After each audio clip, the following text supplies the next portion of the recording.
There are seasons when God calls his people to silence.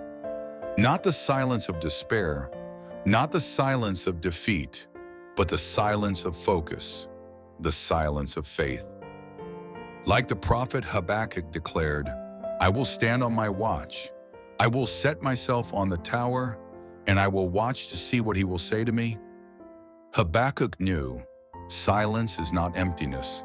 Silence is expectancy. Remember Joshua?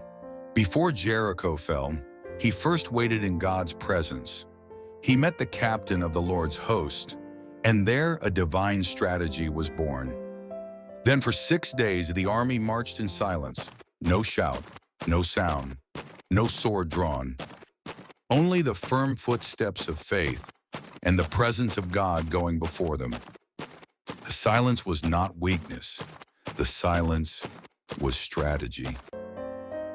And at the appointed time, the silence broke, and the wall fell flat. Even our Lord Jesus kept silence before Pilate. Though accused falsely, he did not defend himself. Pilate asked, "Will you not answer?"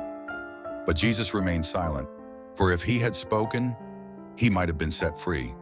But then the cross would never be carried. Salvation never won. Silence in that moment fulfilled God's plan of victory. And so I realize sometimes silence is not weakness, but the very sound of power and victory.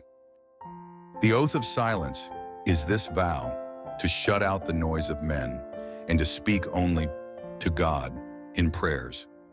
To let your silence before the world become your strength in the secret place. And when you have waited in silence and gained his strength, then you rise with his authority and you speak. You speak to your mountain. You speak to your problem. And just as the walls of Jericho fell, your situation will fall. In silence, our battles are prepared.